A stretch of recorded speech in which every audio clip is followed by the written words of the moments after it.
Hello, ngayon po ay magsuspawn po tayo ng Ender Dragon sa mod. So, download MCPE Master and click it. That MCPE Master. So, click it and wait.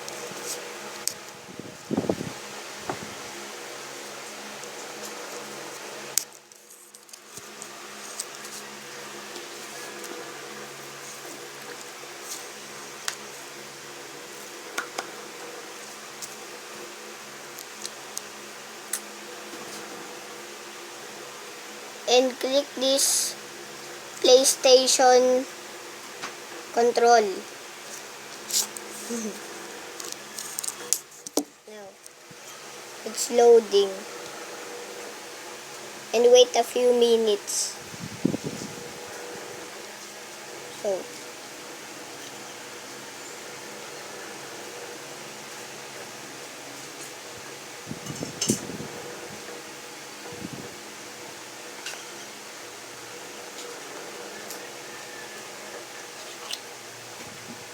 wait.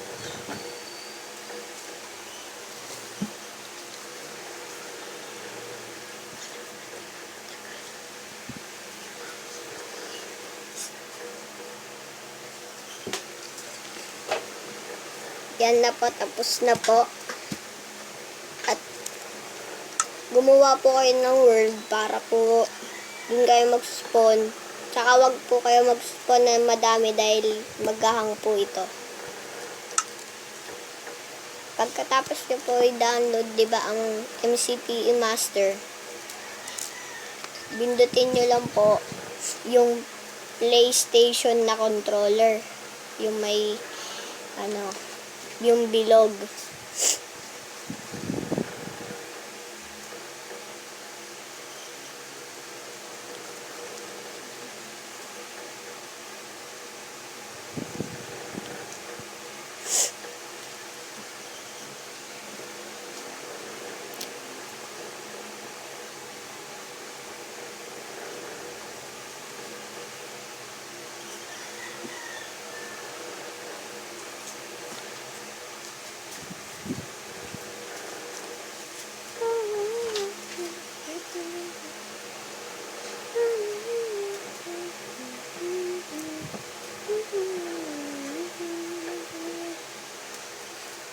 At yan na po.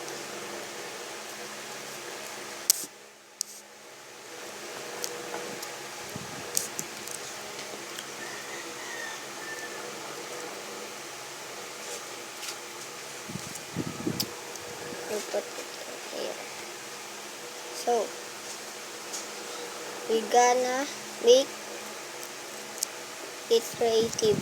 So, on this mod, we can make it rain, with lightning, or make time, and explosion protection. If creeper explode to you, no damage. And if survival, you can search what you need and put what you want. Example, just make it survival and it's gonna work. If you wanna enchant the sword and shovel and pickaxe or axe or anything or armor, just make it survival like this. Click it and click this infinite level or make it like this and add. So use it and I will kill any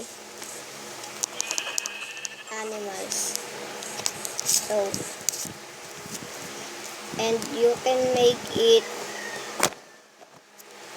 any what you want and get a potion like this. Invisibility. Invisible. And now we gonna spawn Ender Dragon for now.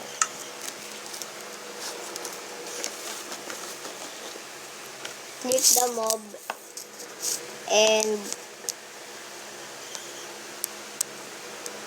and click Ender Dragon and click any.